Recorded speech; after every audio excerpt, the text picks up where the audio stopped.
BNP সুপ্পুর পক্ষে অবস্থান নিল দুঃখজনকভাবে। তারা নাকি দূরভিসন্ধি দেখতেছে সুপ্পুর অপসারণ ইস্যুতে।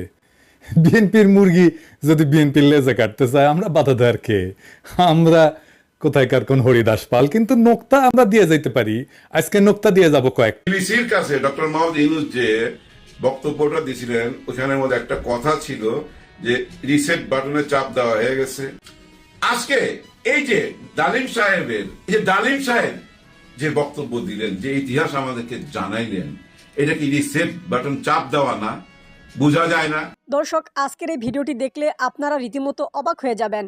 আপনারা জানেন ইতিমধ্যে আওয়ামী লীগ সরকারের পতন হয়েছে। এখন ক্ষমতায় আছেন অন্তর্বর্তী সরকার ডক্টর মোহাম্মদ ইউনূস। অন্তর্বর্তী সরকারের মাননীয় উপদেষ্টা ডক্টর মোহাম্মদ ইউনূস থাকাকালীন দেশে কি কি ঘটনা ঘটে যাচ্ছে তা আপনাদের প্রমাণ সহকারে দেখাবো। দর্শক, কথা আর বাড়াবো না, ভিডিওতে চলে যাব। তার আগে আপনাদের কাছে ছোট্ট একটি অনুরোধ, আপনি যদি আমাদের চ্যানেলে নতুন দর্শক হয়ে থাকেন তাহলে অবশ্যই চ্যানেলটি সাবস্ক্রাইব করে পাশে থাকা বেল আইকনটি বাজিয়ে দিতে ভুলবেন না। যারা অলরেডি আমার চ্যানেলটি সাবস্ক্রাইব করেছেন তাদেরকে জানাই অসংখ্য ধন্যবাদ। চলুন ভিডিওটি শুরু করা যাক। বিএনপি সুপ্পুর পক্ষে অবস্থান নিল দুঃখজনকভাবে। তারা নাকি দূরভিসন্ধি দেখতেছে সুপ্পুর অপসারণ ইস্যুতে। বিএনপির মুরগি যদি বিএনপির লেজে কাটতে চায় আমরা বাধা দেওয়ার কে? আমরা কোথায়কার কোন হরিদাস পাল, কিন্তু নোক্তা আমরা দিয়ে যাইতে পারি। আজকে নোক্তা দিয়ে যাব কয়েকটা। বিএনপির একটা প্রগতিশীল অংশ আছে, সারাক্ষণ আমার গালিগালাজ করে। আজকের এপিসোড দেখার পর পুরো বিএনপি সে গালিগালাজে যুক্ত হইতে পারে, অসুবিধা নাই। আমার তো শুধু আবেগ না, বিবেকও কাজ করে, তাই আজকে কিছু কথা বলা দরকার। এই যে সংবিধান, পচা গলা সংবিধান, এই সংবিধান যে কাজ করতেছে না, এটা তো বিএনপি আনুষ্ঠানিকভাবে স্বীকার করছিল। সংবিধানের সংস্কার চাইছিল। দেখেন, এটা আমাদের কমিটমেন্ট যে আমরা এই পরিবর্তনটা যে চাচ্ছি এটা শুধুমাত্র নির্বাচন ব্যবস্থার জন্য নয়, ক্ষমতায় যাওয়ার জন্য নয়, আমরা গোটা রাষ্ট্রের আপনার একটা গুণগত পরিবর্তন নিয়ে আসার জন্য আমরা এটা করি। সংবিধানের সংস্কার ছাড়া বিএনপি অনেক আগেই নির্বাচনে না যাওয়ার ঘোষণা দিছিল, যদিও সেই সংবিধানের অধীনে বিএনপি পরে নির্বাচনে গেছিল। কিন্তু একবার এডিটর সাহেব তারিখ দেখান, কবে কইছিলেন মির্জা ফখরুল সাহেব। তো মির্জা ফখরুল ভাই, এটা আপনারা ছোট করার জন্য দেখাই নাই, দেখাইছি আপনার স্থায়ী কমিটির সুপ্পুরে নিয়ে সিদ্ধান্ত বদল করা সম্ভব সেটা দেখানোর জন্য আর কি। আসেন সংবিধান নিয়ে আলাপ করি। সংবিধান যে পচা এটা তো বিএনপি মানে, আপনারা নিজেরাই বলছেন, অনেকবার বলছেন। বিএনপিকে এবার তাইলে বলতে হবে পচা সংবিধানে কি মধু আছে? দেশের সংবিধান কি থাকতেই হয়? মানে সংবিধানের পথে না থাকলে নাকি বিশাল বিপদ হয়ে যাবে। সংবিধান কি আসলেই জরুরি? দেশের থাকা লাগে? লাগে না। সংবিধান ছাড়াই দেশ চলে, ভালোভাবেই চলে। পাকিস্তানে 1956 সালে প্রথম সংবিধান রচিত হয়। তো তো প্রায় 10 বছর ধরে সংবিধান ছাড়া দেশ চলে নাই, পাকিস্তান চলে নাই। ওই পাকিস্তানের অংশ আমাদের বাংলাদেশও ছিল। কিছু দেশ আছে যাদের কোনো লিখিত সংবিধান নাই, যেমন সৌদি আরবে নাই, ইংল্যান্ডে নাই, ইসরায়েলে নাই, নিউজিল্যান্ডের কোনো নির্দিষ্ট লিখিত সংবিধান নাই। মানে জানেন এটা, এই দেশগুলা চলে না। দেশগুলো চলে তাদের আইন দিয়ে চলে, তাদের সরকারি কাঠামো পরিচালনার জন্য বিভিন্ন আইন আছে, বিচার বিভাগের রায় আছে এবং রীতিনীতির উপর নির্ভর করে চলে। ধরা যাক ইংল্যান্ডের সংবিধানের কথাই যদি বলি, এটা বিভিন্ন আইন, বিভিন্ন প্রথা, ঐতিহ্য, এগুলোর উপরে ভিত্তি করে চলে। তার কিছু কিছু গুরুত্বপূর্ণ ডকুমেন্ট আছে, যেমন ম্যাগনা কার্টা আছে, বিল অফ রাইটস আছে, পার্লামেন্টস অ্যাক্ট আছে। এইগুলো হইতেছে তাদের সাংবিধানিক চিন্তার ভিত্তি। দেশ চালাইতে সংবিধান লাগে না। আমাদের প্রোক্লামেশন অফ ইন্ডিপেন্ডেন্স আছে না, আমাদের 3 জোটের রূপরেখা আছে না, আমাদের আইন আছে না, রীতি আছে না, রুলস অফ প্রেসিডেন্স আছে না। আচ্ছা একটা কথা বলেন তো, মার্শাল ল জারি হইলে সংবিধান স্থগিত হয় না? মিলিটারি কোন আইনে সেই সংবিধান স্থগিত করে? একটা দেশের মিলিটারি চাইলে যে সংবিধান ছুঁড়ে ফেলে দিতে পারে, আর সেই সংবিধানের দোহাই দিতেছেন আপনারা। আপনারা কাছে আসেন, কাছে কাছে আরো কাছে, আপনাদের খুঁড়ে সালাম দেব। আপনারা ভাই বাংলাদেশের রাজনীতি কইরা আপনাদের পটেনশিয়াল নষ্ট করতেছেন কেন? আপনারা ইলন মাস্কের পেসেসকে যান, ওই যে উনি অপেক্ষা করতেছেন, মেলা আইডিয়া আছে আপনাদের। হ্যাঁ, এগুলো নিয়ে ওই কাজ করেন, বাংলাদেশের পলিটিক্স বাদ দেন। আপনারা কি বুঝতে পারতেছেন যে আপনারা আওয়ামী লীগ হইয়া যাইতেছেন? না না, বিভিন্ন জায়গায় দখল টকল করতেছেন, ওইগুলোর কথা আর বলি না, ওইগুলো বিলো দ্য বেল্ট খেলা হবে, যাই হোক ওগুলো আমি বলি না। কিন্তু আপনারা তো কাউয়ার সুরে কথা কইতেছেন। এটা সাহেব, এই যে কাউয়া কাউয়া, এই যে দেখান কাউয়া কি কইছিল দেখান। হ্যাঁ, এটা সাথে না সাউন্ড দেন। হ্যাঁ, মেলা দিন আমার দর্শক শুনে না আমার এই কাউয়ার সাউন্ড। জোরে দেন, আরো জোরে দেন, আরো জোরে দেন। হ্যাঁ আছে, দেখেছেন ওই যে কাউয়া যা কইতো আপনিও তাই কইতেছেন। দেখেন, আওয়ামী লীগ কইছিল ছাত্রদের আন্দোলন নাকি সংবিধান বিরোধী, আর আপনারা বলতেছেন সুপ্রিম অপসারণ সংবিধান বিরোধী। একই ধরনের কথা।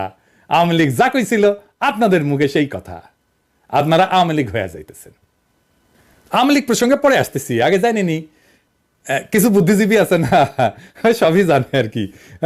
দাদা বলে সুপ্পু কোনো ক্ষতিকর বিষয় না, হার্মলেস, তাই রেখে দেওয়া যায়। আসেন আমরা সুপ্পু প্রসঙ্গে আলাপটা সেরে নিই। সুপ্পুর অপসারণের বিষয়টা তিনটা জিনিসের উপরে ভিত্তি করিয়া, একটা আইনি, একটা রাজনৈতিক আর একটা নৈতিক। প্রথমত সুপ্পু মিথ্যাচার করছে, সে নিজের মুখে বলছে হাসিনা পদত্যাগপত্র দিছে এবং সে সেটা গ্রহণ করছে নিজে। শোনেন, নিজের কানেই শোনেন ও কি কইছিল। আপনারা জানেন প্রধানমন্ত্রী শেখ হাসিনা রাষ্ট্রপতির কাছে পদত্যাগপত্র জমা দিয়েছেন এবং আমি তা গ্রহণ করেছি। আবার সেই বলে তার কাছে পদত্যাগপত্র নাই। দেখেছেন, এই মিথ্যাচার করলে রাষ্ট্রপতি থাকা যায়? যায় না তো। এই একটা ইস্যুই তো যথেষ্ট ওরে রাষ্ট্রপতি পদ থেকে পাছায় লাথি দিয়ে বের করে দেওয়া। দ্বিতীয় কারণটা নৈতিক। পুরো চাকরি জীবনে উই ঘুষ না নিয়ে একটা রায়ও লেখেনি। উই আমাদের রাষ্ট্রপতি, তাও এই পদটা বাগাইছে সংবিধান লঙ্ঘন কইরা। মানে ওই তো দুদকে ছিল, তাই না? ওটা একটা সাংবিধানিক দায়িত্ব, কিন্তু সাংবিধানিক দায়িত্ব শেষে সে একটা লাভজনক পদে চাকরি করতে পারে না, কিন্তু সে সেটা করছে। আইনত এটা করতে পারে না, তাও নিকৃষ্ট লুটেরা এস আলমের দখলকে তো ইসলামী ব্যাংকে চাকরি করছে। আবার তারপর আবার ওই চাকরি থেকে এটা লঙ্ঘন কইরা আবার ওই চাকরি থেকে আইসা সর্বোচ্চ সাংবিধানিক পদ রাষ্ট্রপতির আসনে বসছে। আমারও প্রশ্ন, এমন একটা দাগি অপরাধীকে কেন পুষতে চায় বিএনপি? সে তো দুইটা দেশের রেসিডেন্ট, তাই না? বাংলাদেশে প্রেসিডেন্ট হওয়ার যোগ্যতা আছে, তাকে একজন এমপি পদে প্রতিদ্বন্দ্বিতা করার যোগ্যতা থাকতে হবে। দেখেন বাংলাদেশের সংবিধান অনুসারে, সংবিধান তো করিচ্ছেন আপনারা, দেখেন সংবিধান অনুসারে সে পারে কিনা দুইটা দেশের রেসিডেন্ট থেকে প্রেসিডেন্ট হইতে। বাংলাদেশের সংবিধান অনুযায়ী কোনো ভিন্ন দেশের রেসিডেন্ট বা দ্বৈত নাগরিকত্বধারী ব্যক্তি বাংলাদেশের সংসদ সদস্য পদে প্রার্থী হতে পারে না। তার মানে সে প্রেসিডেন্ট পদেও প্রার্থী হতে পারতো না, তার প্রার্থিতাটাই অবৈধ। আইনত সে রাষ্ট্রপতি পদের জন্য যোগ্য ছিল না। আর তৃতীয় কারণ রাজনীতি। সুপ্পু হাসিনার মনোনীত রাষ্ট্রপতি, সেই পুরা প্রফেসর ইউনূসের সরকারকে বাতিল করে দিতে পারে এক কলমের খোঁচায়। পারে কিনা বলেন? কি করবেন যদি সেটা করে? কিচ্ছু করার নাই। পুরা প্রশাসন এখন হাসিনাপন্থী, পুলিশ কাজ করতেছে না। হাসিনার গুন্ডারা যে অস্ত্র নিয়ে ঝাঁপায় পড়ছিল, সেই অস্ত্রগুলো কোথায় উদ্ধার হয়েছে? আমি দেখাই দিই, এক কামাল মজুমদারের কাছে 2018 সালের তথ্য মতে 5 কোটি টাকার অস্ত্র ছিল। কামাল মজুমদার ধরা পড়ছে, অস্ত্রগুলো ধরিছে। অস্ত্রগুলো কোথায়? এত অস্ত্র ছিল আওয়ামী লীগের হাতে, আপনারা তো দেখছেন, বেশি দিন আগের কথা না। সে অস্ত্রগুলো কই? তারপরেও কি ধরনের ষড়যন্ত্র, আন্তর্জাতিক ষড়যন্ত্র, ইন্ডিয়া থেকে ষড়যন্ত্র হচ্ছে। বাংলাদেশের হিন্দুদের দিয়া কি করতেছে দেখতেছেন না? সনাতনী নামে কি করতেছে?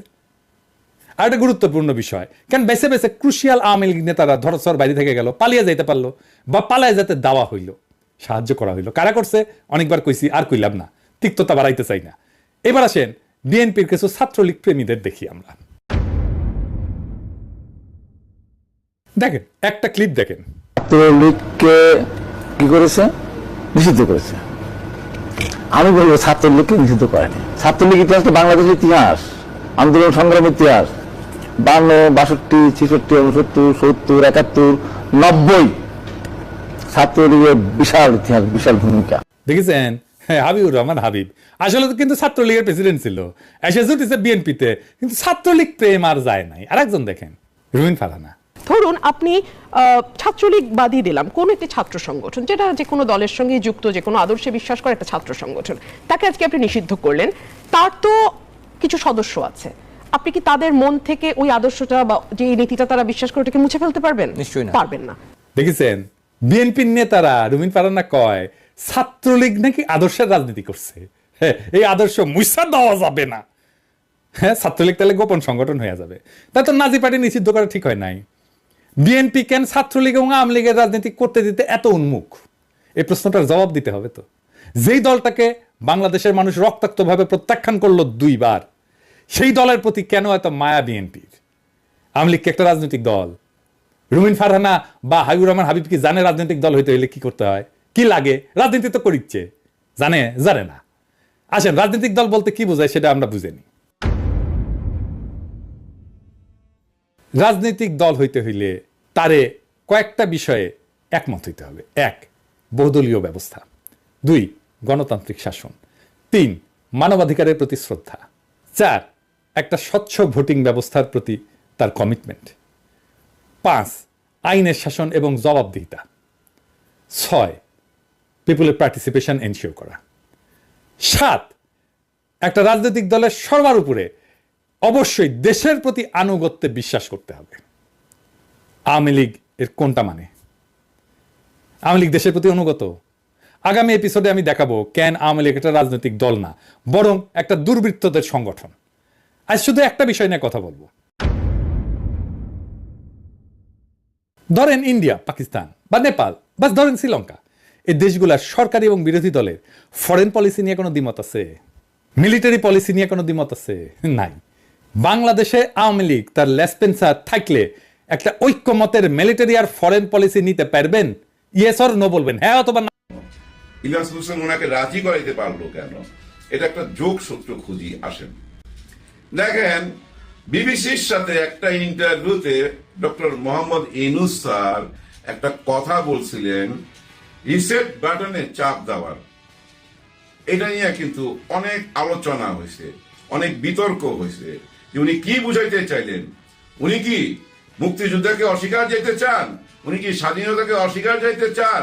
উনি কি 15ই আগস্টকে অস্বীকার যাইতে চান?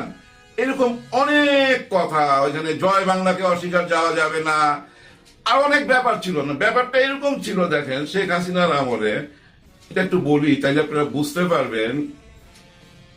কোরআন নিয়ে যদি আপনি তুচ্ছ তাচ্ছিল্য করেন বাইচা যাইতে পারবেন। হ্যাঁ, এই যে শাহবাগীরা কোরআন নিয়ে তুচ্ছ তাচ্ছিল্য করছে, নবীজিকে নিয়ে ট্রল করছে, কোনো ব্যাপার না। কিন্তু শেখ মুজিবুরকে নিয়ে আপনি ট্রল করবেন, 2 ঘন্টার মধ্যে অ্যারেস্ট হয়ে যাবেন। 2 ঘন্টা! আমি কোথায় নিয়ে গেছে? ধর্মের উপরে নিয়ে চলে গেছে তো, ইসলাম ধর্মের উপরে নিয়ে চলে গেছিল তো, বুঝছেন? যাই হোক, আমি মুক্তিযুদ্ধ হয়ে যেতেছি, অত ব্যাখ্যায় যাবো না। আমি আগের জায়গায় আসি। রিসেট বাটন চাপ দিয়ে দিছে ইলিয়াস হোসেন। এটা আমি জানি না আপনারা কি অ্যাঙ্গেলে দেখতেছেন। আমি একটা মিল পাচ্ছি, আমি একটা মিল পাচ্ছি যে উনি বিবিসির কাছে ডক্টর মোহাম্মদ ইউনূস যে বক্তব্যটা দিয়েছিলেন, ওখানের মধ্যে একটা কথা ছিল যে রিসেট বাটনে চাপ দেওয়া হয়ে গেছে, আরেকটা কথা ছিল ছাত্ররা আমাকে, মানে ছাত্র জনতা আমাকে এই চেয়ারে বসাইছে, প্রধান উপদেষ্টা বানাইছে, ওনার ডাকেই, মানে ওনাদের ডাকেই উনি আসছেন, এটাই উনি বুঝাইছেন। আজকে এই যে ডালিম সাহেব যে বক্তব্য দিলেন, যে ইতিহাস আমাদেরকে জানাইলেন, এটা কি রিসেট বাটন চাপ দেওয়া না? বোঝা যায় না যে আমরা একটা ভুল ইতিহাসের পিছনে ছিলাম? পুরাটাই তো ভুল। এই দেশটাকে অঙ্গরাজ্য বানাইতে চাইছিল। এই 2 ঘন্টা 12-13 মিনিট আমরা কি ইতিহাস বুঝলাম?